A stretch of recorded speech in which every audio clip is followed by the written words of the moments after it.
uma mensagem de Lorival Lopes, sempre alegre.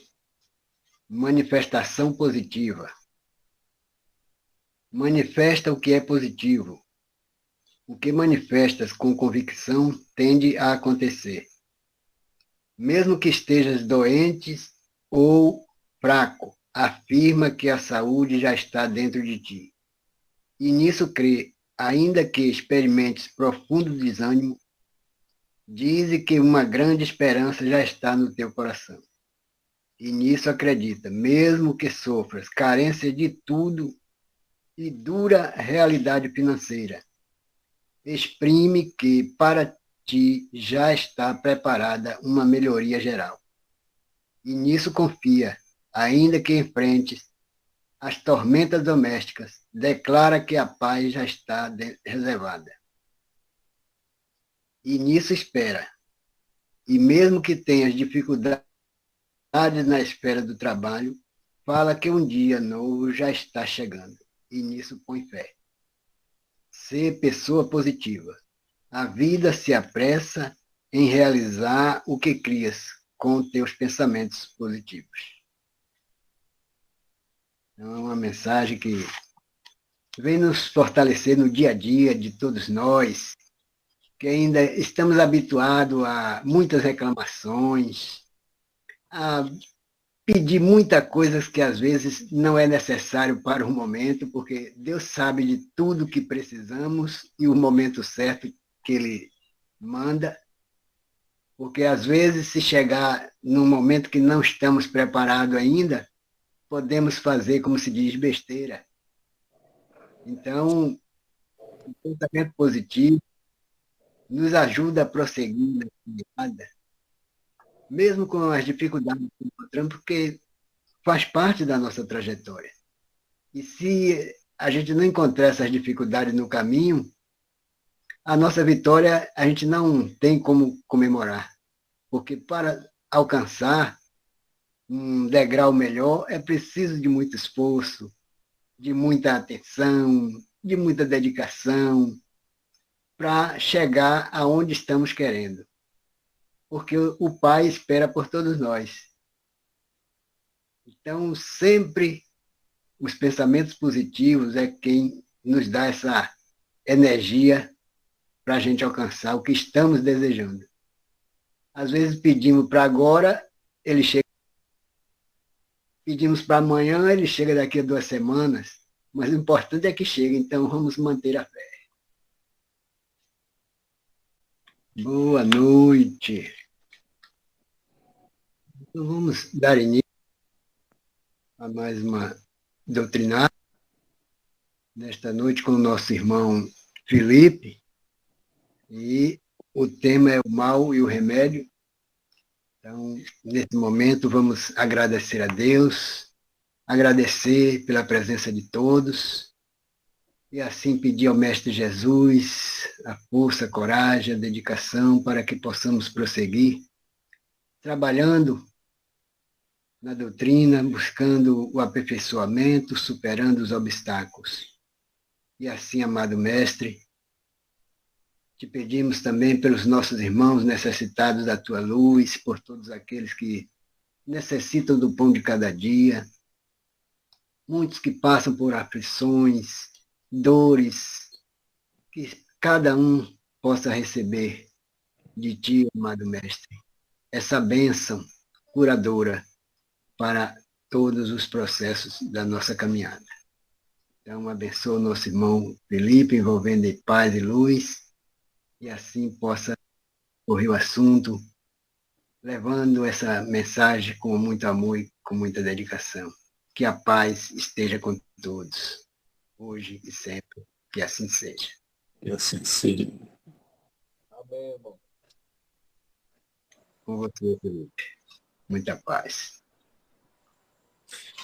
Meus irmãos, muita paz a todos, e estejamos e permaneçamos com a serenidade nos corações, e que, acima de tudo, fiquemos à vontade, à vontade para refletir a respeito do tema desta noite.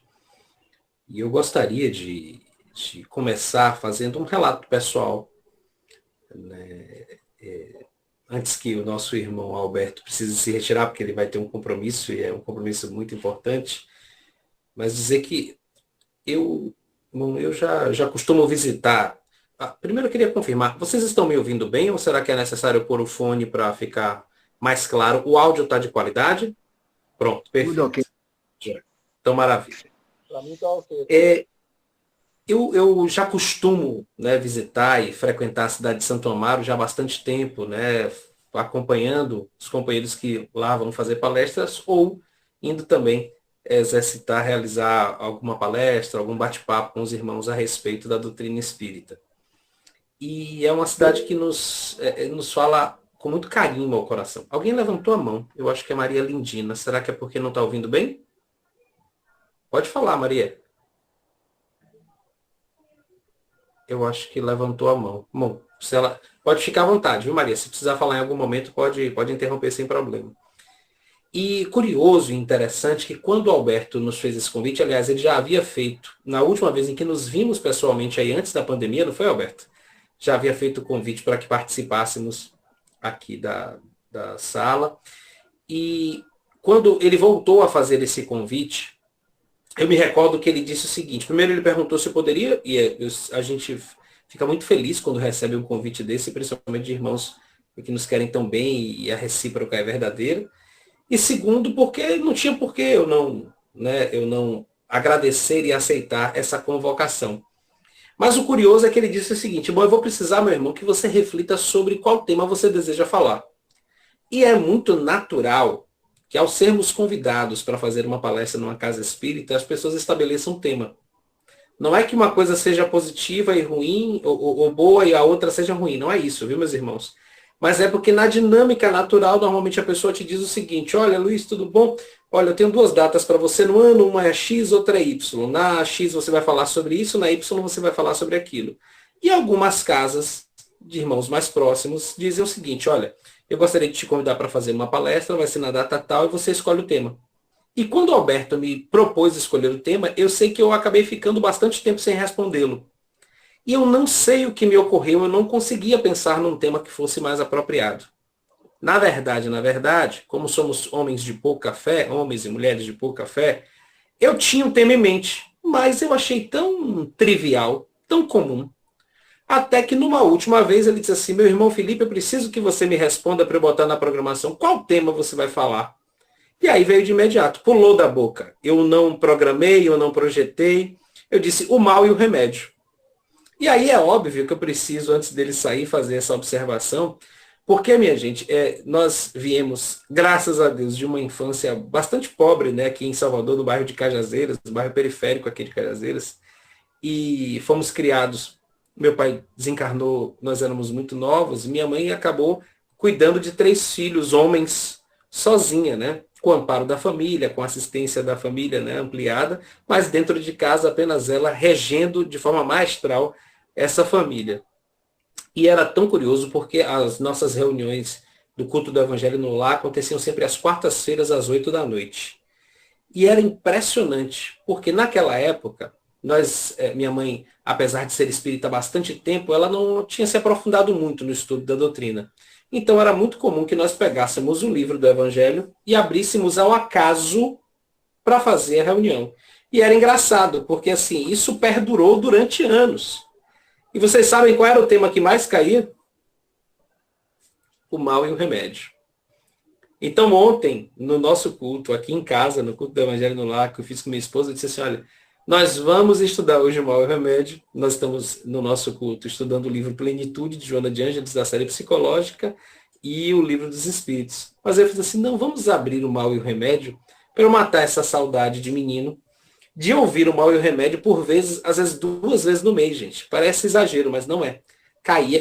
A gente até hoje não sabe se o livro estava viciado ou se nós, na condição de muito pobres e por vezes questionando, né, até que ponto aquele Deus, aquele Criador estava realmente olhando por nós, né, se nós não precisávamos massificar um pouco daquelas informações para desenvolver a fé que Santo Agostinho aborda e sobre a qual vamos falar mais à frente. Então, meu irmão Alberto, mais uma vez, muito obrigado por esse convite E principalmente muito obrigado por me permitir viver isso e reviver isso, porque a gente sabe muito bem, por mais vezes que possamos acessar o conteúdo espírita, sobretudo as obras básicas, né, o Pentateuco Kardeciano, ainda assim serão poucas as vezes, né, porque toda vez que nós as revisitamos, nós encontramos uma nova razão de ser, afinal de contas, estamos mais experientes, temos neste contexto, nesta encarnação, teremos vivido mais experiências que vão fazer com que a gente entenda de forma mais clara e objetiva, adequada ao contexto que estamos vivendo. Então, meu irmão Alberto, mais uma vez, muito obrigado, viu? Feito esse preâmbulo, eu gostaria de ler o comecinho do texto, belíssimo e inspirado de Santo Agostinho, que está contido no capítulo 5 de O Evangelho segundo o Espiritismo, Bem-aventurados os aflitos. O mal e o remédio é o segundo item da instrução dos espíritos nesse capítulo. Mas o capítulo ele é bem duro, é um capítulo bastante forte e reflexivo, que aborda o suicídio e a loucura, aborda os motivos da resignação, aborda também o esquecimento do passado e as causas anteriores das aflições. Eu costumo dizer que esse aqui é uma receita de bolo para quem está vivendo algum momento de dureza na vida, para quem está vivendo um momento de desespero, ou para quando a gente precisar visitar algum irmão que está passando por um sofrimento muito abundante e pensar assim, nossa, o que eu vou dizer para ele? Abre no capítulo 5, Bem-aventurados os aflitos, não vai faltar resposta para aplicar. Sobretudo aqueles, eu não conheço os irmãos que estão nesse momento nos acompanhando, não conheço pessoalmente apenas, se eu não me engano, apenas o Alberto, mas principalmente quando a gente se propõe ao trabalho do acolhimento na casa espírita, né? Da gente se propõe a acolher os irmãos. E por vezes a gente perde esses irmãos porque a gente quer apresentar receita pronta, porque a gente se esquece de exercitar a empatia, a capacidade de se colocar no lugar do outro. E a gente tenta contar os nossos problemas para dar como exemplo para o irmão e não entende que cada um experimenta a vida sob uma ótica e cada um está vivendo uma etapa da vida. Nós próprios, muito provavelmente, não aceitaríamos determinados argumentos que hoje nos fala bem ao coração. Então, fica uma sugestão, todas as vezes que os irmãos precisarem, por exemplo, visitar alguém numa situação muito crítica, uma pessoa doente, uma pessoa que está passando uma dificuldade, alguém que perdeu um ente querido, vale a pena dar uma visitada no capítulo 5 de O Evangelho segundo o Espiritismo. Óbvio, toda a obra, mas o capítulo 5 em particular, Bem-aventurados os aflitos. Indo para o mal e o remédio, o item 19, ele abre assim, ó. Será a terra um lugar de gozo, um paraíso de delícias? Já não ressoa mais aos vossos ouvidos a voz do profeta?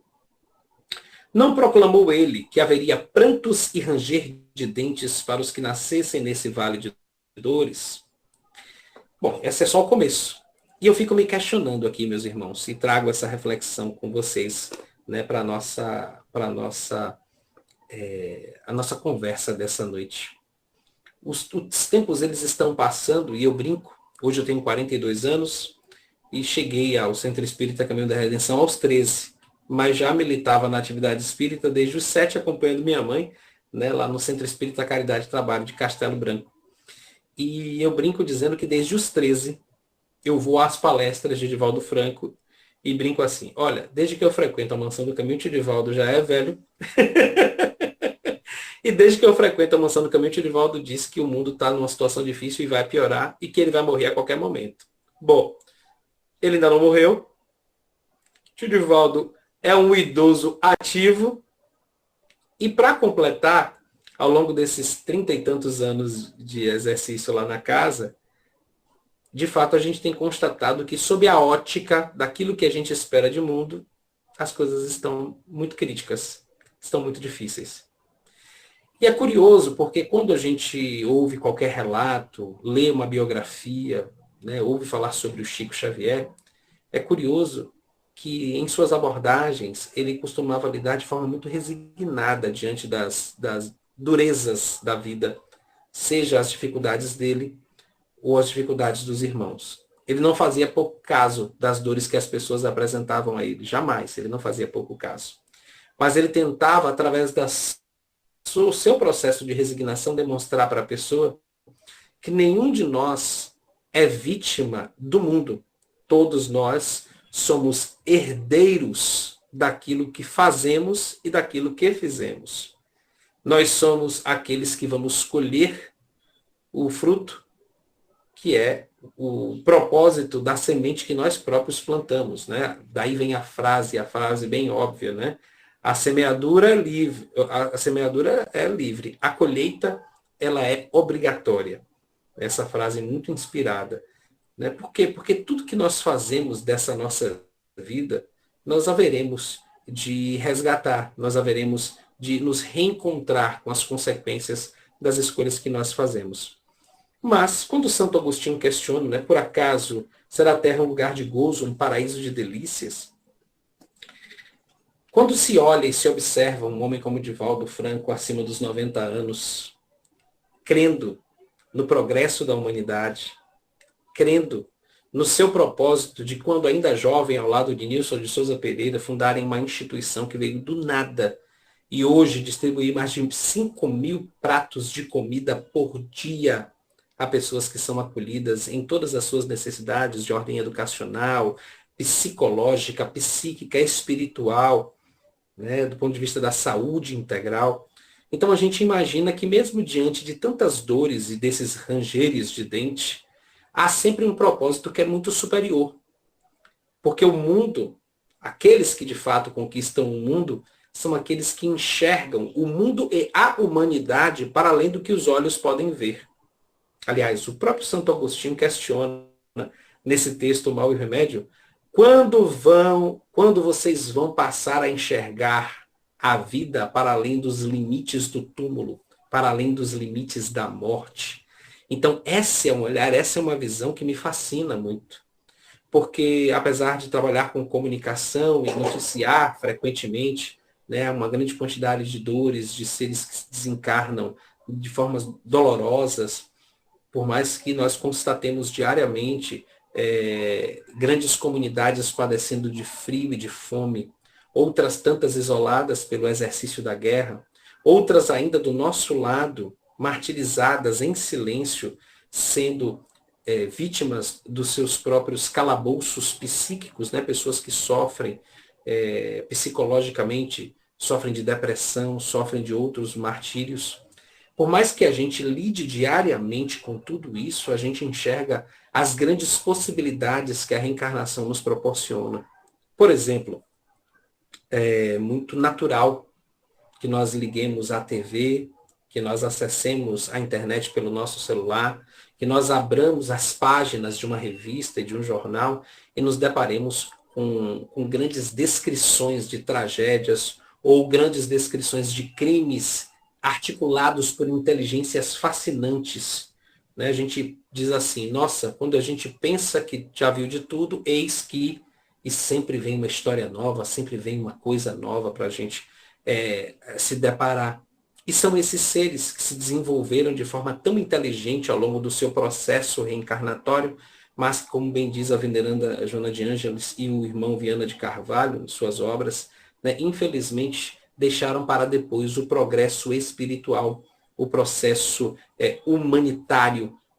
Elas conseguiram traçar longos caminhos na intelectualidade, mas infelizmente deixaram de lado aquilo que a fé poderia proporcionar. Na verdade, são pessoas que exercitam a fé em si e a fé nos instrumentos que desenvolvem, mas o tal do religare proposto pela religião, né, o religário, reconectar o homem com o seu Criador, com Deus, isso acabou ficando para depois. E por isso estamos nós aqui nesse contexto reencarnatório, chamado contexto de transição, né, passando de planeta de provas e expiações para um futuro planeta de regeneração. Estamos tendo essa oportunidade de viver essa última chamada desse bonde que nos levará à permanência ou não nesse nosso orbe, nessa nossa existência aqui no planeta Terra.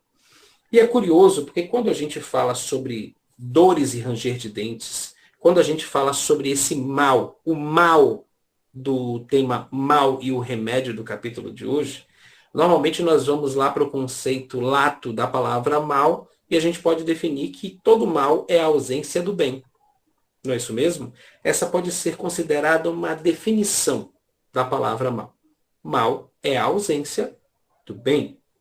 Lembrando que nós temos o mal com U, que é a antítese do bom, e nós temos o mal com L, que é a antítese do mal, ou o antônimo, né, aplicando a palavra mais correta. Então, o contrário de mal com U é bom.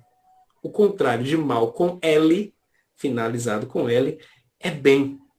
E é curioso, minha gente, porque os anos passam.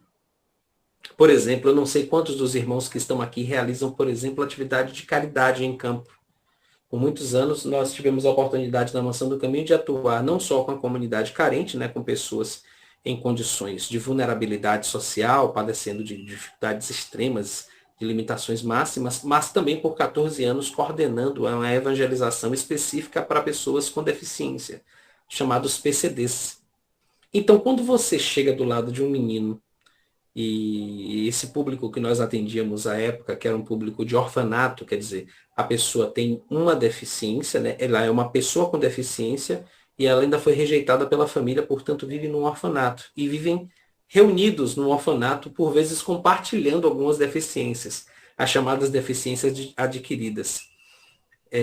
Algumas até, né, compartilhando através do mimetismo. Então, esses jovens e essas crianças, quando nós trabalhávamos, o bom para esse jovem era chegar ao domingo para os tios da mansão irem lá buscá-los para que eles fossem da mansão e eles saíssem uma vez por dia do orfanato. Olha o conceito de bom para um menino desse, para uma menina dessa. Né? As condições que a vida impôs. Eles estão no orfanato, nem sempre há espaço na escola regular, alguns estudam em escola regular e saem na van da instituição para a escola regular de segunda a sexta-feira, então ir para a escola é bom. É muito bom. Muito bom para eles. Mas alguns desses que estudam costumam chegar lá e dizer assim, tá vendo aí, ó, tô indo para a escola, você vai ficar aí o dia todo porque você não tem escola. E o conceito limitado de bom e mal para eles é ter a oportunidade de sair do orfanato para fazer uma atividade qualquer. É óbvio que eles não têm nem capacidade, nem maturidade para entender o seguinte, graças a Deus eu tenho o orfanato, um lugar para me acolher, um lugar para eu me alimentar. Mas percebamos, meus irmãos, como a perspectiva de bom e mal, ela é relativa nesse caso. Porque daqui a pouquinho nós vamos perceber que o conceito de bom e mal, ele é relativo em todos os casos. Normalmente, o que é bom ou mal está sempre relacionado à experiência que nós estamos tendo na nossa vida. Isso é fascinante. Porque quando a gente aprende a toda vez que algo nos perturba, a gente dá um passo para trás e diz assim, peraí, eu vou sair da cena e vou me colocar por fora dela para tentar enxergar de um jeito global essa cena e aí ter capacidade de emitir uma opinião ou ter um posicionamento diante dela. Olha como é diferente. Eu questionaria vocês agora. Não é semelhante ao que falava mais cedo sobre ler o Evangelho hoje e ler daqui 2 semanas vivendo uma outra experiência de vida? A cada etapa, a gente acaba tendo um outro olhar, porque nós estamos tendo outras experiências de vida. A maturidade e a imaturidade, que dizem respeito à capacidade da gente compreender como as coisas acontecem, tem todo sentido na forma como a gente lê e enxerga. Não à toa, olha como é fundamental, por exemplo, a presença de pessoas mais jovens nos ambientes para que elas tragam frescor, que elas tragam energia. Mas olha como é fundamental que tenhamos sempre por perto uma pessoa mais madura para dizer assim, olha que massa, vamos com você sim, mas espera só um pouquinho, segura um pouquinho. Porque aí há a maturidade, a experiência, dando um pouco de limite para que aquele excesso de frescor e de temperatura não acabem colocando por terra o objetivo principal e coletivo. Então, esse olhar sobre o mal e o bom é esse olhar que eu quis me referir em relação a vultos do Espiritismo como Divaldo Franco e como Chico Xavier. Imagina para eles, desde muito novos, lidando com as dores dos outros. É um processo de amadurecimento de uma velocidade gigante. Porque por mais que eles não vivessem essas dores, eles acabavam tendo contato físico e espiritual com elas. Acabavam tendo contato do enredo da história de cada um desses seres, tanto os encarnados, que procuravam a eles para desabafar, para compartilhar a dor, quanto as entidades espirituais que acompanhavam essas pessoas e que eles tinham a capacidade de ver e ouvir. Como é curioso entender que o mal que a gente enxerga hoje pode nada mais ser do que uma grande bênção, que de fato é. Aliás, Santo Agostinho, nesse mesmo texto, chama atenção para o seguinte: não são vós próprios que antes de reencarnar escolhem as dificuldades pelas quais deveis passar para progredir? Ele faz essa observação no texto. Ele questiona isso. Se é você próprio quem estabelece as etapas pelas quais vai passar, a fim de retornar à pátria espiritual quando morrer o corpo físico de um jeito melhor ou de forma mais madura, amadurecida, por que se queixa tanto das dificuldades? A resposta está na ponta da língua, né, minha gente? A gente se queixa porque não lembra que fez esse contrato social lá atrás. É por isso. Mas, à medida em que nós que estamos aqui, e aí eu quero pedir desculpa se temos alguma pessoa que está chegando agora para a doutrina espírita, eu quero pedir desculpa a você que está nos ouvindo aí e que nunca ouviu falar da doutrina espírita, se o que eu estou falando parece soar um pouco arrogante, grosseiro. Mas nós espíritas cremos que antes da reencarnação nós nos reunimos com os nossos entes, com os nossos guias protetores e aqueles responsáveis pelo nosso processo reencarnatório para estabelecer por quais situações deveremos passar, com quais pessoas deveremos interagir, a fim de conseguirmos superar as dificuldades que trazemos de outras experiências espirituais. Para quem nunca assistiu e está começando agora a conhecer a doutrina espírita, do ponto de vista didático, vale a pena assistir Nosso Lar 1 e Nosso Lar 2, porque são filmes que, de forma lúdica, conseguem apresentar isso. Mas é óbvio que a orientação máxima é sempre de conhecer a fundo as 5 obras que foram codificadas por esse cidadão aqui, chamado Hippolyte Léon Denisard Rivail, ou conhecido como ficou conhecido para a história da humanidade, como Allan Kardec, esse francês que foi tão importante, que é tão importante em nossas vidas, por ter codificado o espiritismo através dessas 5 obras de forma objetiva e outras obras, e as obras que acabaram vindo posteriormente com outras leituras. Esse é o Evangelho segundo o Espiritismo, e aí peço licença aos que já conhecem para apresentar aqueles que não conhecem. Esse é o Evangelho segundo o Espiritismo, que é uma dessas obras, tá bom? Então, me permitam fazer esse parêntese, eu gosto sempre de ter muito respeito por quem está chegando, porque senão a gente fica meio que no nosso clubinho falando sobre uma coisa e a gente deixa de utilizar aquilo que Jesus espera mais de nós, que é o acolhimento. Já que eu citei Jesus, ontem quando eu estava com minha esposa fazendo o Evangelho, lendo o mal e o remédio para poder compartilhar com os irmãos aqui, nos recordávamos de uma passagem de Jesus que nos últimos tempos tem falado muito com o meu coração a respeito de como nós enxergamos o que de fato é bom para a gente. E aquilo que por vezes nos gera revolta. Eu não sei se tem algum empreendedor por aí que às vezes fica assim: nossa, meu Deus, eu fiz um investimento X, estava tudo certo, todo mundo ganha com isso, mas só eu não ganho, que coisa horrorosa. E a pessoa fica ali, se debatendo. Ou eu vivo no meu ambiente de trabalho, todo mundo vive num mundo deveras profano, e eu tenho uma vida regular de atividade religiosa e tal.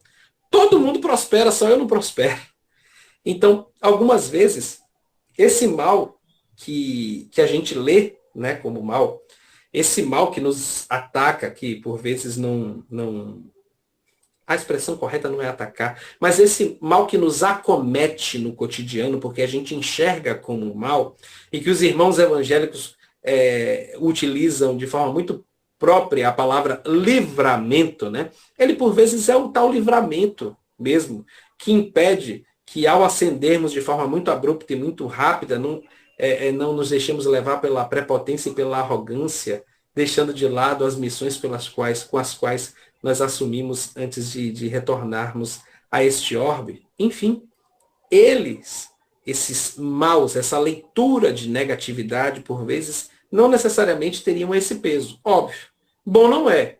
Bom efetivamente não é, porque se fosse bom de fato, a gente leria de outra forma. Mas a maturidade nos levaria a enxergar de um outro jeito. Voltando a Jesus, porque eu disse que citaria uma passagem, nós aqui em casa, eu e minha esposa, conversávamos sobre o momento em que Jesus surpreende os discípulos e dá-lhes a missão de partir em viagem, em duplas, para que pudessem pregar o evangelho e exercitar aquilo que eles até então viam o mestre fazer. Realizar curas, acolher as dores e propagar o amor ensinado pelo Criador. Naquele instante, a maior parte deles, se não todos, questionam se de fato Jesus não estaria colocando eles numa fria. Questionavam a própria capacidade que teriam de, na ausência do mestre, poderem oferecer aquilo que ele fazia de tão bem e tão bom. O pânico tomou conta de boa parte deles. E eis que foram sendo divididas as duplas, surpreendentemente, por pessoas que aparentemente não tinham tanta conexão, mas que apresentavam características extremas. E em uma dessas duplas estava o Tiago Menor, ou o Tiaguinho. E ele puxava de uma perna, mancava, né? Ele tinha uma deficiência. Ele que estava ali próximo do mestre há muito tempo, aguardando qual dia chegaria, né? Quando chegaria o seu dia de ser curado do mestre por aquela mazela, já que ele via tanta gente procurar o Cristo e ele curava. E eis que, quando acaba aquele momento de reunião, Jesus se dirige a eles e diz que agora eles podem se organizar e seguir. E Tiaguinho é só pavor. Um pavor que poderia ser confundido com frustração, com tristeza. E eis que ele pede para falar com o mestre de forma reservada e diz: mas Senhor, como é que eu posso curar? E aí me permitam, irmãos, um parêntese importante. Se hoje as pessoas com deficiência, mesmo com Paralimpíada, com tantas políticas públicas de acolhimento e de integração, né, se elas ainda padecem tantas dificuldades que começam com preconceito, vocês imaginem naquela época. Fecha parêntese. E ele se dirigiu ao mestre dizendo: Senhor, como eu, que sou um doente, entre aspas, poderei curar? E Jesus diz a ele: Tiago, meu filho, eu sei que tu esperas que eu lhe cure. E eu sei que você sabe que eu a qualquer momento posso comandar e dizer que você estará curado, e você sim estará curado. Eu sei que você sabe disso. Eu sei que você não duvida de mim, do meu poder, do poder do nosso Criador.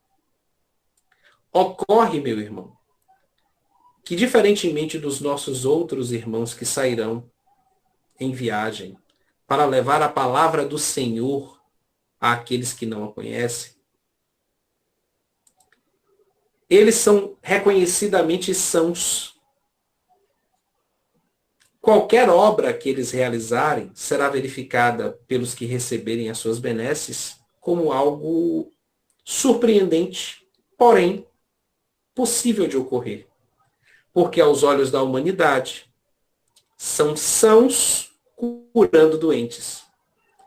Mas, Tiago, imagina um impacto para essas comunidades que você provocará ao dirigir a sua mão sobre uma cabeça e determinar a cura de alguém. E eu e minha esposa, a gente se emociona muito, né, com essa passagem, porque ela é muito forte.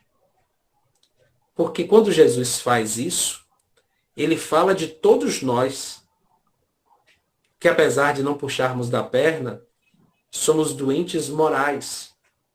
Somos pessoas que deitamos a cabeça no travesseiro e ainda lidamos com pequenas manias. Ainda lidamos com uma dificuldade extrema de não conseguirmos abandonar determinados hábitos que sabemos que não nos fazem bem. Quando Jesus olha para Tiago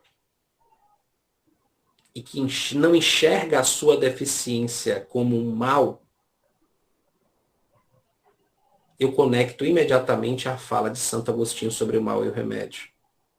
Porque Jesus quer dizer a Tiago que para além daquele corpo físico em que ele está aprisionado naquela realidade encarnatória, há o exercício da fé, o exercício do intangível, para que nós consigamos superar aquilo que enxergamos limitadamente, de forma imatura, de forma momentânea, como o mal.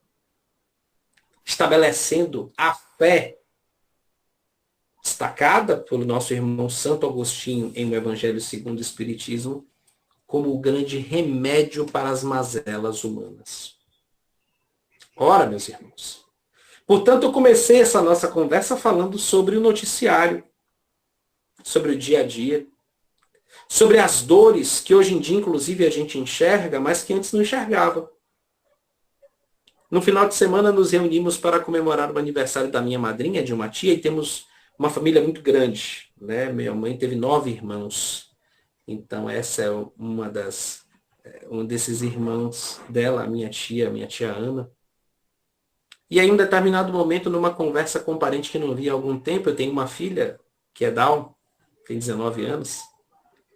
E aí ele olhou para mim e dizia assim, é impressionante, né? Como ultimamente tem vindo vários assim. Aí eu disse, olha, tem 2 observações muito importantes. A primeira é que temos tido a necessidade, muitos irmãos têm tido a necessidade de reencarnar. Irmãos que avançaram bastante com o intelecto, mas não conseguiram lidar com as limitações da sua relação com a criação, precisaram lidar com algumas limitações no seu processo reencarnatório.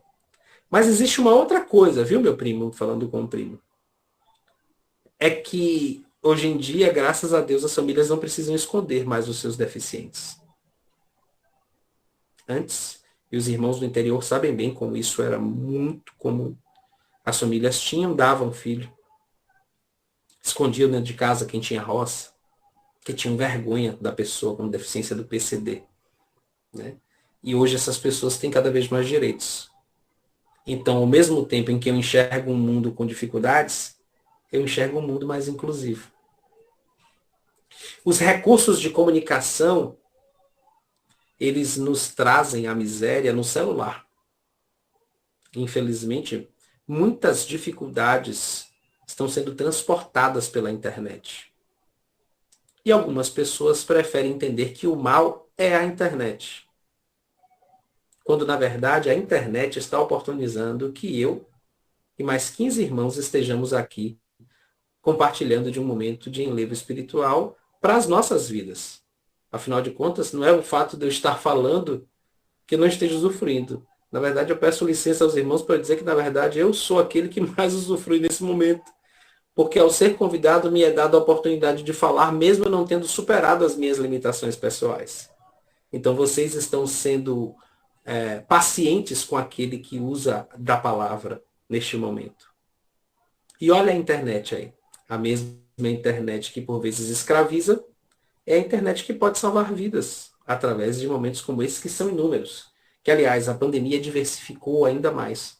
Há muitas instituições espíritas que hoje continuam fazendo as reuniões presenciais filmadas para atender e acolher vários dos outros irmãos que, por diversas limitações, não podem se dirigir à casa espírita. Portanto, o mal, ele, apesar de ser duro, apesar de machucar, apesar de deixar as nossas vidas momentaneamente perturbadas, são o verdadeiro instrumento para que, através do remédio, a fé, nós consigamos superar essas e tantas outras limitações que nos são impostas. a fim de que consigamos nos transformar em pessoas melhores do ponto de vista encarnatório e repercutir isso do ponto de vista espiritual para a nossa existência ampla. Nós, assim nos ensina Kardec, nos desenvolvemos através do conhecimento na erraticidade, quer dizer, erraticidade no período em que estamos antes de reencarnarmos, entre a morte do corpo físico e a próxima encarnação. Nós temos acesso a conteúdos, mas nós evoluímos de fato, assim aprendemos com o Espiritismo, quando somos postos à prova, quando estamos aqui vivendo na carne, esquecidos daquilo que fomos, e exercitando o bem e esse amor que aprendemos através dos contatos mais diversos. Afinal de contas, não devemos, pelo menos não deveríamos ser apenas bonzinhos apenas quando estamos na atividade espírita. Em vez de trazer o mundo para a casa espírita, aprendi isso com o nosso querido tio Edilton, né? Edilton Costa Silva, lá da Mansão do Caminho, em vez de trazer o mundo para a casa espírita, levar a casa espírita para o mundo. Não tentando catequizar as outras pessoas, dizendo que, porque o espiritismo que é bom, a religião da pessoa não presta. Não, longe disso. Mas levando o nosso comportamento apreendido na casa espírita para as nossas relações com o mundo. A veneranda Joana de Ângeles, eu repito isso de forma muito frequente, costuma dizer que nós espíritas precisamos estar muito vigilantes, porque num contexto de mundo cada vez mais desvairado, as pessoas já não têm tanta paciência de abrir um livro para procurar uma mensagem de enlevo e de paz. Então, por vezes, é o nosso comportamento que é o único evangelho que pode ser lido por aqueles que convivem conosco. Olha quanta responsabilidade. Para além de lermos o evangelho, sermos o evangelho através das nossas posturas. E assim acabamos sendo reconhecidos, né? Os espíritas nos ambientes de trabalho, o pessoal costuma dizer o seguinte: vixe, está com dificuldade? Procura ali, procura Adalberto ali, que ele é espírita, ele vai ter uma resposta para você. Às vezes fala então de gozação. Aí desencarna alguém no ambiente da família, desencarna alguém no ambiente da empresa, no ambiente escolar. Gente, não vamos procurar o Adalberto, que ele vai ter uma palavra adequada, né? Para poder dizer algo que a gente precise ouvir. Então, por mais que as pessoas brinquem, façam chacota, elas sabem exatamente através do comportamento com quem elas de fato podem contar. E aí, parafraseando mais uma vez a veneranda Joana de Ângeles, nós, para além de estudarmos o Evangelho, precisamos nos portarmos de tal forma a sermos, por vezes, o único Evangelho a ser lido pelo nosso irmão que convive conosco. E esse evangelho é retratado nas nossas atitudes, na nossa postura, na forma como lidamos com as adversidades, quando estamos dirigindo na rua, quando estamos andando de bicicleta, quando estamos caminhando e tropeçamos, se somos aqueles que blasfemamos, né, que ao ver a dificuldade, primeiro reclamamos para depois reflexionarmos, estamos justamente na contramão daquilo que nós aprendemos. Né? Usando a expressão, mais uma vez, dos irmãos evangélicos, uma expressão que eles não cunharam, mas que usam com muita frequência, né? Tentando enxergar com mais agilidade os tais livramentos. Né? Minha mãe costuma dizer sempre assim: meu filho, cuidado com a pressa. Muito cuidado. Desde que sou muito novo, minha mãe diz isso. Meu filho, cuidado com a pressa. Para onde você vai chegar cedo. Seja previdente, se organize antes, busque chegar cedo e sair depois, não tem nenhum problema. Mas, se a sua rotina é de cumprir, de ser cumpridor com as suas responsabilidades abraçadas, no dia em que você, porventura, precisa chegar tarde, as pessoas já vão compreender, porque é o seu modus operandi. É a sua postura regular que vai falar por você, não apenas um episódio. O estranho possivelmente não vai reconhecer. Mas o que nós deixamos neste mundo, afinal de contas, é o nosso legado. E o nosso legado é o conjunto de atitudes que tomamos diante das situações diversas que se apresentam em nossas vidas. Então, meus irmãos, se somos capazes de enxergar o mal através das telas e do cotidiano, se somos, infelizmente, surpreendidos por muitas dores, que cada vez mais batem à nossa porta e à porta dos irmãos que convivem conosco nesse planeta, nessa atual existência, também somos capazes de nos apegarmos ao grande antídoto, ao remédio da fé. A fé que pode ser cega e que não deveria ser, mas principalmente a fé que é o exercício diário daquilo em que a gente crê. E o exercício é o amor. O exercício é a repetição das boas atitudes, dos bons hábitos, do acolhimento ao irmão antes de tecer comentários sobre eles ou desenvolver ou gerar preconceito em relação a ele ou a ela. É a repetição daquilo que a gente sabe que é positivo. Óbvio, isso é um caminho longo. Todos nós somos submetidos a provas que, como disse, foram estabelecidas por nós próprios e assinadas como se fosse uma ata de reunião antes dessa nossa existência. Portanto, a gente não precisa ter pressa. A gente só não deve deixar as oportunidades passarem. Nada de querer evoluir da noite para o dia buscando uma conversão que é mentirosa, buscando uma conversão que não fala com o nosso coração, fala só com o racional. E do mesmo jeito que a gente muda num dia, a gente desmuda do outro. É simples, é fácil. Mas se diariamente a gente crê que esse mal ele pode ter um outro olhar e a gente pode dar aquele passo para trás e dizer, peraí, deixa eu observar direito essa situação. Se a gente começar por esse caminho, já vai ser um passo longo. Tem uma música de uma artista que não tem qualquer relação com o espiritismo, né, que nesse momento está vegetando, inclusive, numa cama, e é um samba. O Arlindo Cruz, ele tem letras que tem trechos que são fascinantes, e às vezes as pessoas estão tão presas ao batuque, e elas não percebem o que diz a música, o que diz a poesia. E eu gostaria de encerrar falando ela aqui, porque por vezes, nos momentos em que eu estou um pouco atribulado diante das dificuldades, ela toca na minha mente já automaticamente, porque eu deixo ela sempre de stand-by para me ajudar. E ela diz o seguinte: se a luz do sol não para de brilhar, se ainda existe noite e luar, o mal não pode superar. Quem tem fé para rezar diz amém. E ver que todo mundo é capaz de ver um mundo só de amor e paz quando faz bem, quando só faz o bem. Que a gente tenha cada vez mais compromisso em fazer o bem e, através dele, consigamos salvar, primeiramente, as nossas vidas. E, através das nossas atitudes, possamos, então, refletir esse bem para que, quem sabe, a gente consiga interferir e ajudar, salvando a vida de outros irmãos. Muita paz para todos.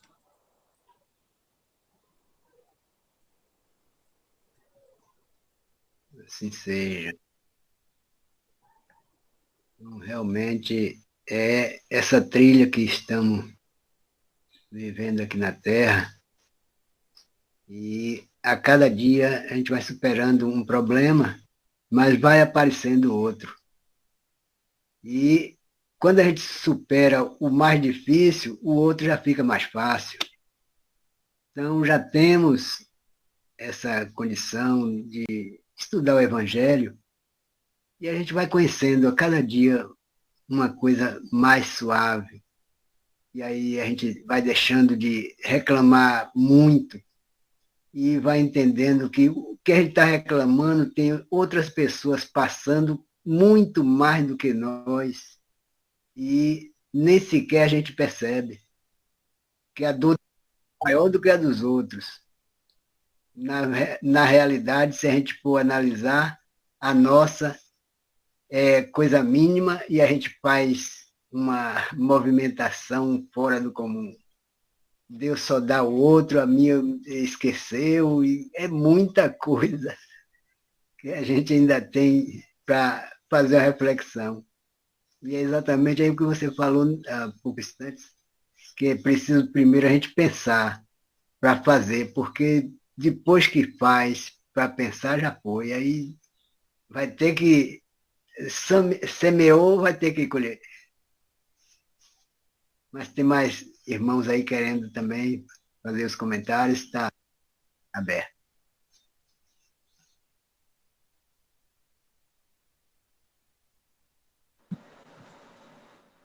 Boa noite, Luiz. Muito bela a sua reflexão. Você fez uma explanação muito sólida, muito criativa, muito verdadeira. E você veio do espiritismo pequeno, criou uma experiência muito boa. E é isso aí. Agora, o mal, na verdade, o verdadeiro mal é aquele que a gente escreve com a letra L ou com a letra U. E muita gente fala do mal, mas geralmente escreve tudo, né? O mal de morte com letra L e mistura tudo, né? Essa é uma ótima pergunta. Na abertura eu tentei até articular algo nesse sentido, mas assim, o mal com U, ele é antônimo, ele é o contrário de bom. De bom. O mal com L é o contrário de bem. Assim é a regra no português. Contudo, o mal de verdade é aquilo que nos impede de superá-lo no exercício encarnatório.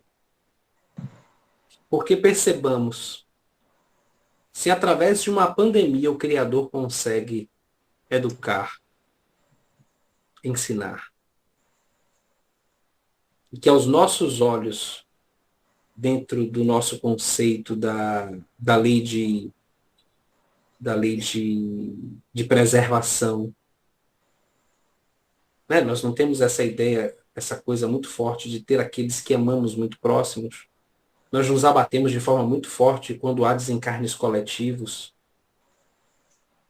Mas para além disso, há um propósito. Um propósito que não é determinado por Deus, porque Deus não é mau e nem gera o mal. Ele não gera. Ele gere as comunidades diante do mal gerado por essas comunidades. É o ecossistema da vida, sob um ponto de vista amplo, né? Nós estamos imersos num ecossistema onde as nossas atitudes não necessariamente vão fazer mal imediatamente a nós. Mas nós nos reencontraremos com os ajustes que precisarão ser feitos. A pessoa, inclusive, quando costuma entrar logo na doutrina espírita, né, começa a estudar a doutrina espírita, ela fica com até estudar de verdade, ela fica com uma ideia determinista muito grande. Então, olha, eu cortei o dedo de fulano nessa encarnação, na próxima encarnação ele vai cortar o meu dedo. Olha, eu vim determinado para ter 3 filhos, mas algo aconteceu no meu processo e eu tive 1 ou nenhum. Mas toda a minha vida eu dediquei ao exercício e ao amor dos filhos dos que não têm pai. Então, esse Criador gere a máquina para que nós estejamos sempre com a conta kit. Então, esse mal, seja com U ou seja com L, ele é sempre aquilo que nós enxergamos como um grande empecilho para a nossa superação. Mas que a maturidade pode nos levar muito mais distante e a acolhê-lo. Eu até pediria licença a vocês para fazer trazer uma figuração que pode ser até algo curioso. Desde muito novo, eu digo que eu fui imposto pela vida. Mas desde muito novo, as atividades, porque tem gente que se acha que é santo, né? Ah, que bom, desde cedo você está no centro espírita. E aí tio Nilson, que já não está mais conosco, que era muito espirituoso, olhava e dizia assim, meu filho, quem mais precisa de hospital é quem está internado, viu? Então, se a casa espírita é um grande hospital, quem está lá há muito tempo é quem mais está precisando. Quem já não precisa mais, já foi. Tio Nilson brincava muito com isso, né? Com essa questão. Então, desde muito novo, a gente lida com meninos em situação de rua. Pessoas marginalizadas. Então, hoje, com 42 anos, eu não consigo nunca olhar para uma pessoa que cometeu um crime com a postura do juiz que quer sentenciar. Eu não consigo mais. Porque eu fui induzido a isso. Mas 99,9% da sociedade, assim como fizeram com Cristo e o crucificaram, porque naquele instante ele era dado como marginal, 99,9% da sociedade vai querer julgar e sentenciar uma pessoa que é tida como o mal para aquele contexto. Mas que no fundo, é um doente, como todos nós que estamos aqui nessa sala, precisando de ajuda. É isso mesmo, você falou certo aí. O mal de Jesus Cristo foi o mal com ele que chegou a matar, né, o homem na cruz, né, o Senhor. E aí na pandemia a gente teve dois mal, né? Aquele mal que adoeceu e não sacrificou a vida e aquele mal com ele que muitos morreram, né? Aquela novela mesmo explicava muito, né? Anjo Mal. O Anjo Mal era escrito com U, né? Porque aquele anjo que tinha, que era uma babá, ela fazia todo enredo para incriminar, né? Para tomar o lugar da patroa. Então eu assisti essa novela e a gente fica com esse mal na cabeça, né? Um escrito de mal com L e o mal com U, né? Que muita gente às vezes joga em toda a frase o mal com L, né? Mas esquece o mal com U. Às vezes é um crime, tem que jogar o mal com U, não o mal com L. Então só uma observação, entendeu? Tem nada que mal é mal, né? Mas tem um mal que é pior do que outros, né? Como eu falei aqui, tem um mal que não é de morte, é um mal de doença, que a pessoa recebe tal e coisa, e um mal que chega a falecer é o mal com U. Então, é isso que eu queria acrescentar. E parabéns, né, a você, que hoje é dia do professor, de qualquer maneira, quem dá palestra, né, é um professor e quem ouve é um aluno, e todos se torna professores, todos se torna aluno, né? Está todo mundo ensinando e aprendendo, é isso. Parabéns, viu? Muito boa a sua palestra. Muito obrigado, meu querido Fidelis. Muito obrigado mesmo. Eu estou observando que meu querido Elias, lá o nosso irmão de Recife, ele está pesquisando um bocado. Então eu estou achando que ele vai ter coisa muito boa para dizer para a gente aí, viu? Luiz, boa noite. Aqui é a Genô. Oi, Genô, boa noite, querido. Tudo bom? Parabéns pela reflexão da noite. Boa noite a todos os irmãos presentes. Desculpando eu não poder abrir a câmera, porque a minha internet hoje está fraquíssima. E aí eu prefiro ficar ouvindo vocês. Mas também não precisa me ver não, que para não assustar vocês, causar mal a vocês. Bom, o que eu quero entender é o seguinte. Kardec, na Gênese, ele coloca o mal dentro de uma visão de imperfeição. Ele diz que o mal é a imperfeição, né? Então, se a imperfeição é o mal que nós carregamos, aí você vê a redundância. A imperfeição não é uma coisa má, e sim uma necessidade providencial para o nosso desenvolvimento espiritual. E aí, como é que você, né, que já explicou muito bem aí, poderia nos auxiliar nessa visão, nesse contexto que Kardec traz na Gênesis, no capítulo 3? É muito interessante. Primeiro, Genô, muito obrigado pelo seu profundo conhecimento, para você trazer esse viés de Kardec na Gênese. Mas perceba, né? Quando você utiliza a expressão o que não é perfeito é o que está em processo, né? Olha como se conecta diretamente com aquilo que falávamos antes. A imperfeição, considerando que fomos todos criados para a luz, fomos criados simples e ignorantes para o progresso. E estamos obrigatoriamente fadados ao progresso, à luz. Momentaneamente, estamos imaturos e imperfeitos. Aliás, o próprio Jesus teria dito que nós poderíamos fazer tudo o que ele fez e muito mais. Portanto, o que é mal na análise feita pelo irmão em relação à Gênese, nada mais é do que esse mal que aqui citávamos. É o conceito diante do contexto, diante do momento. Tempo e espaço. Olha quantas coisas para nós eram instrumentos de revolta e hoje em dia são instrumentos de compreensão e fraternidade, de acolhimento.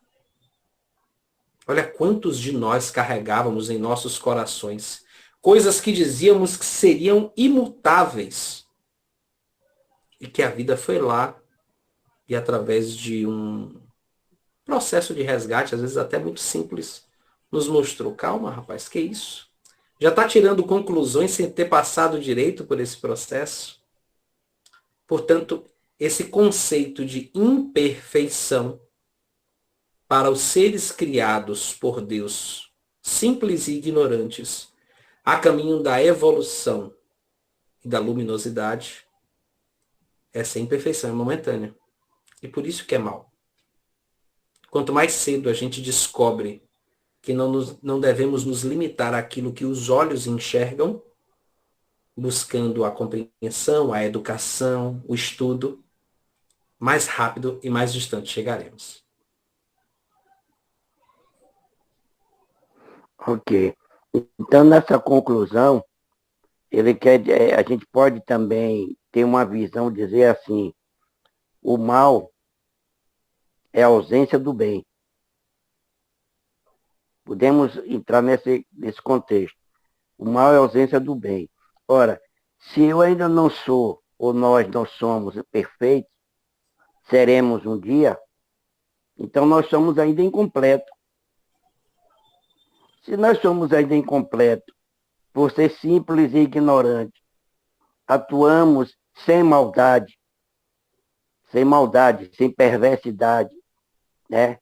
Sem o instinto de predador, nesse sentido, eu entendo evidentemente que nesse processo nós somos essa imperfeição que não gera o mal, que não é má, né? Que não é má porque nós ainda somos ignorantes perante ao bem, ou ignoramos o bem em alguns aspectos.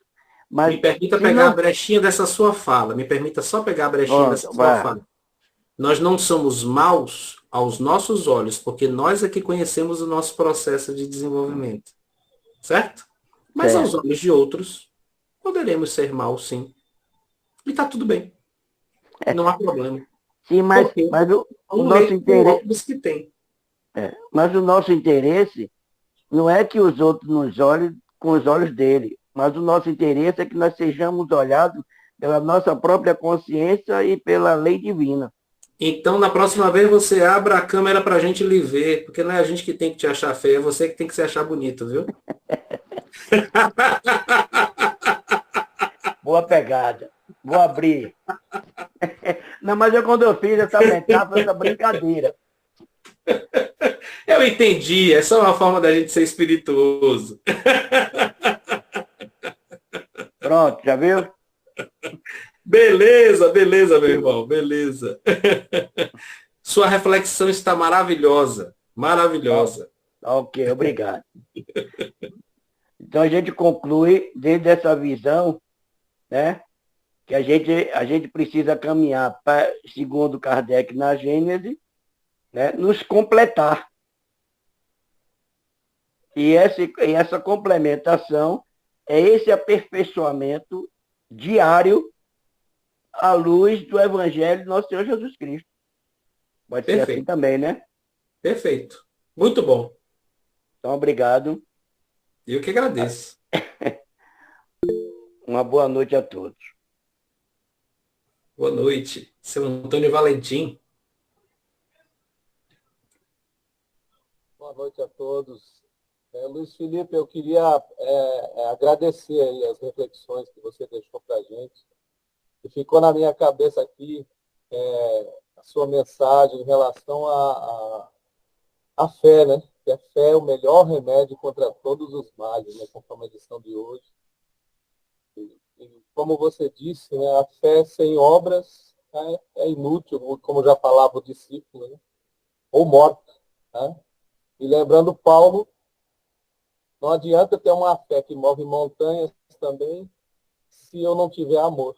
Né? E o amor para nós espíritas se consigna na caridade. Né?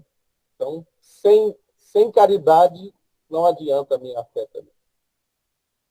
Obrigado aí pela... Não há salvação, né, meu irmão Elias? Isso. Muito Fora da obrigado. caridade não há salvação. Um abraço aos irmãos de Pernambuco, viu? Obrigado. Igualmente. Seu Antônio Valentim. Uma boa noite para todos, que Deus nos abençoe. Você em especial, meu irmão, por nos trazer esse tema maravilhoso e fazendo uma observação ao nosso irmão Agenor, que de uma certa forma quis nos privar da feliz oportunidade de poder contemplar com os olhos do Espírito uma imagem que, evidentemente, não podemos definir o Espírito, pois, principalmente, quando ele reflete tanta luz. Mas, depois ele pôde refletir e como um espírito, um tanto quanto já em desenvolvimento, percebeu do valor desta luz e do valor de compartilhar ela com cada um de nós. Ou seja, sem dizer muito, mas apenas na ação de mostrar-se, ele acabou falando muito para nós através da luz, da energia positiva que emana de Deus Pai e que agora faz parte do nosso campo magnético, né? Essas energias benéficas que muito agregou a tudo que o nosso irmão nos trouxe dentro da sua interpretação, respaldando-se, evidentemente, nas leis divinas, através do ensino do Cristo, pelo Evangelho de Jesus. É só gratidão, é só alegria, é só aguardarmos para que esse encontro fraterno com o nosso irmão e assim com cada um dos que possam, de boa vontade, poder contribuir neste trabalho das terças-feiras à noite, que não demore para nos trazer mais uma bela e profunda reflexão como desta noite. Muita paz e muita luz para todos. E obrigado pela oportunidade. Boa noite, gente. Então, alguns já me viu no vídeo, outros não. E não é por falta de beleza, não, hein, gente? É pela, sei lá, não gosto muito de aparecer, mas muitos já me conhecem no vídeo. E já viu que não é por falta de beleza. Mas então, Luiz, estava te ouvindo, né? E achei bem interessante coisas que você falou que às vezes falta para alguns palestrantes. Por exemplo, você falou, vou falar para as pessoas que estão começando no Espiritismo, que é o meu caso. Né?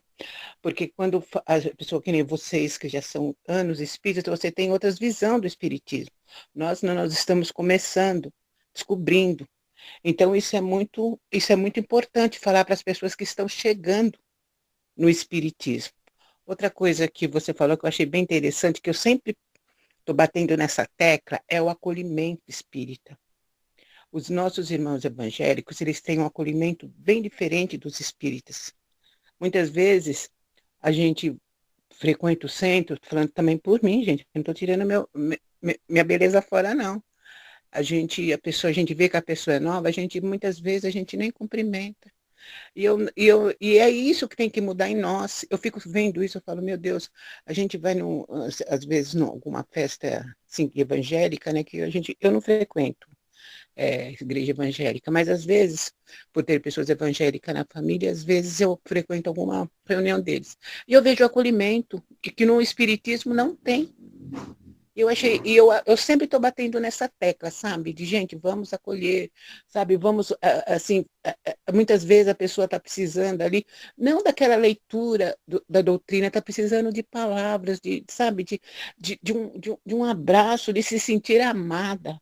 Porque quantas pessoas se sentem tão tão desamparada, desiludida, não se sente amada, não se ama. E muitas vezes a gente sabe, né? A gente, pelo menos nós aprende no espírito, na doutrina, que a gente tem que se amar, porque se a gente não tem para a gente, como é que a gente vai dar para o outro?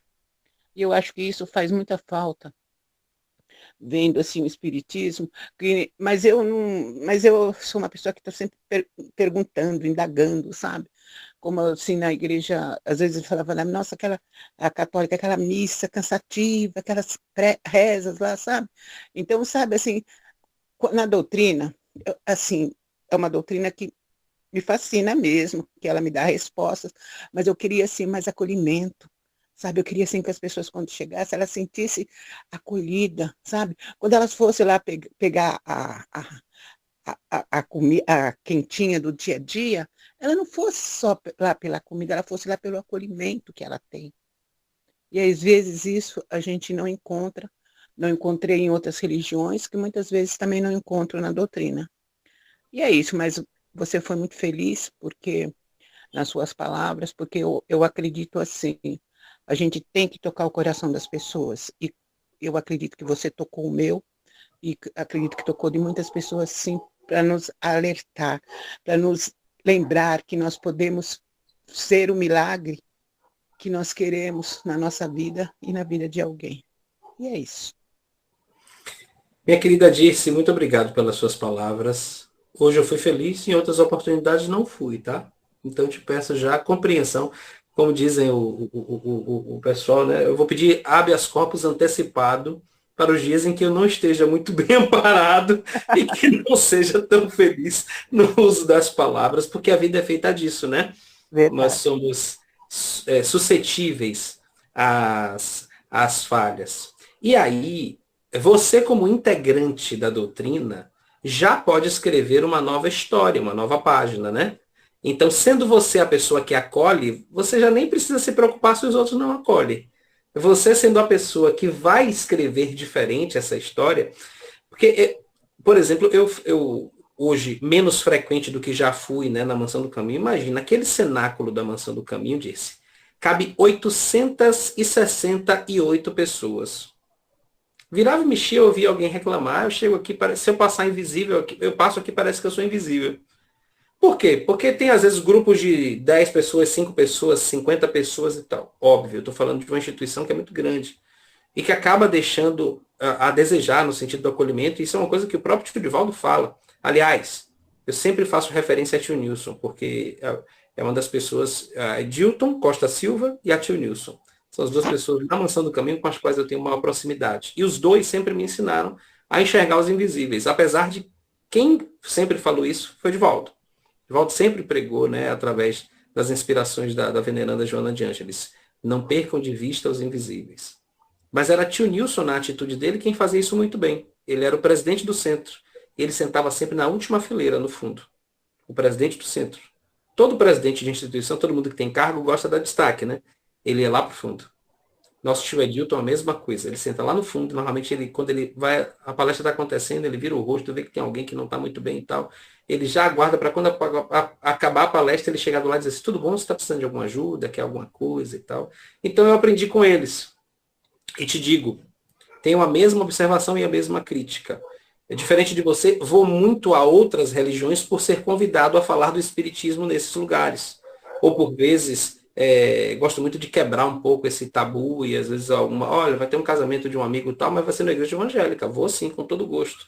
Porque eu percebi que na minha chegada ao espiritismo, lá na década de 80, 90, a gente ainda tinha uma distância muito grande. Então, na minha conduta, eu procuro ser o mais próximo dos irmãos de outras religiões por conduta pessoal, não para transportar a bandeira do espiritismo, para que a gente não confunda as coisas. Então, assim, por conduta pessoal, falando de mundo, do mesmo jeito que eu poderia ir para uma festa profana, eu vou numa festa de uma outra religião e estou lá quietinho, calado, ouvindo, observando. E, de fato, as suas palavras têm muita propriedade nos ambientes de outros religiosos. Né? A gente percebe um acolhimento maior. Talvez seja o nosso grande desafio. Né? E aí, minha querida Dirce, aí em Santo Amaro, vai ser o diferencial nesse sentido. E não vai precisar nem falar, nem propalar. As suas atitudes serão o evangelho a ser lido pelos irmãos outros espíritas que ao serem inteligentes vão te copiar direitinho, viu? Outra coisa, Luiz, que você falou, que assim, muitas vezes as pessoas pensam que por nós sermos espíritas, né? Aí ele está assim, com algum problema, passando por alguma dificuldade ou situação, aí ele fala, vai lá conversar com a Dirce, ela tem uma palavra. Muitas vezes nós não temos nem a palavra para nós estamos ali, que, meu Deus, cadê? O que eu vou fazer com essa situação? Aí a pessoa chega e aí a gente pensa, meu Deus do céu, o que eu vou falar? Aí você fala, tá, daqui a pouco eu falo com você, ou eu mando uma mensagem, alguma coisa assim. Eu acho isso assim, muito desafiador no espiritismo, sabe? Que às vezes você está do nada passando situações difíceis, que a gente sabe que a gente passa também, né? E aí a pessoa já fala, eu disse, ô Luiz, não sei o quê, e a gente fala, meu Deus do céu, eu estou atravessando isso também, eu não sei nem o que falar para mim, como é que eu vou falar para o outro? Mas aí que a gente tem que buscar a espiritualidade, né? E aí a gente encontra um Exatamente. jeitinho de falar. Exatamente. O espírita aprende. Aliás, vou usar uma frase de uma música de uma santamarense, né? Bethânia canta que não mexa comigo que eu não ando só. É, isso E mesmo. tem muita gente que usa isso de forma como chacota. Mas o É. espírita aprende a observar o que o olho não vê. E se aquele irmão está sendo encaminhado até mim, ou até Dirce, para procurar uma orientação, presta atenção. Às vezes é a orientação que você não soube pedir, que chega para você através da sua própria boca. Aí eu vou lá com o que o nosso irmão Elias ponderou mais cedo. O Espiritismo nos aprende a ter, ou nos ensina a ter convicção do fora da caridade não há salvação. Porque a caridade que você está enxergando, que aparentemente é para aquele irmão que está buscando a palavra, nada mais é do que uma caridade para você, para mim, para todos nós. Verdade.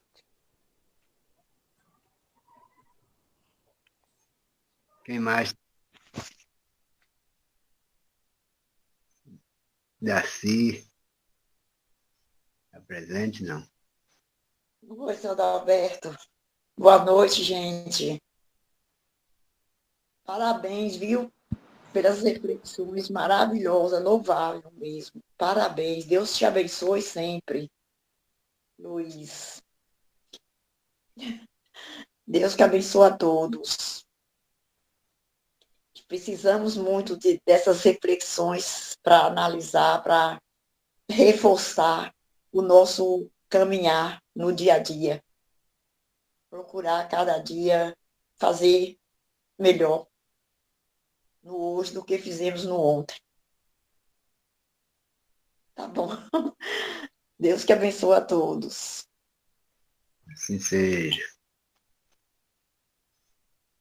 Se não tiver mais alguém para fazer pergunta, eu peço para o próprio Luiz fazer a prece final da doutrinária da noite. Obrigado a todos, muita paz, Deus proteja a todos. Que assim seja, meu irmão.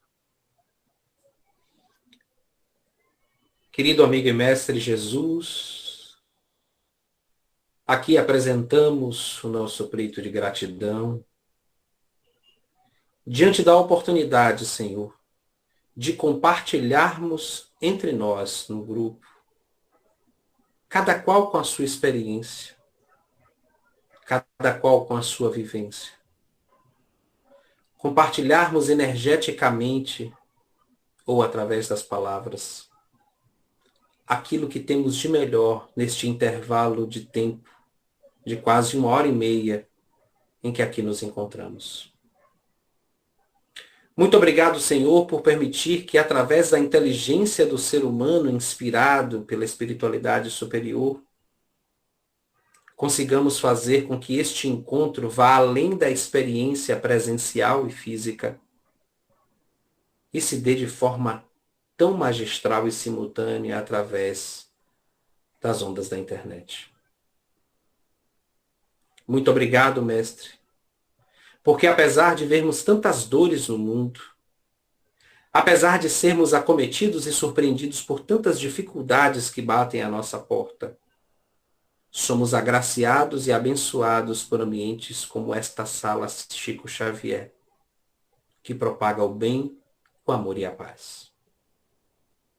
Que saiamos deste ambiente presencial virtual com o compromisso de sermos melhores diante das nossas próprias dificuldades. Porque aprendemos que o que há de melhor em nós não precisa estar por aí divulgado. O que há de melhor em nós precisa ser exercitado diariamente para que adquiramos o hábito de fazê-lo e, consequentemente, inspirarmos os nossos irmãos que convivem conosco em primeiro plano, sendo instrumentos de uma rede de amor dirigida por ti. Leva aos lares dos sofredores o nosso sentimento de fraternidade, de amor e de carinho. Leva aos ambientes de dor, às clausuras, às mentes silenciosas e solitárias, a nossa energia positiva, capaz de reverter processos doentios, assim como nos ensinou Jesus o Cristo. Que consigamos expulsar os nossos demônios das nossas mentes. E, consequentemente, acolhendo esses demônios com amor e carinho, possamos fazer com que a comunidade espiritual os receba para o reinício dos seus processos encarnatórios. Não como quem os põe para fora, pura e simplesmente, mas como quem os acolhe, oferece o colo e apresenta-lhes o pão da vida que és tu, Senhor. Abençoa as águas expostas em cada residência aqui representada, transformando-a no medicamento necessário ao corpo e ao espírito. Permanece conosco, Senhor, agora e sempre. Que assim seja.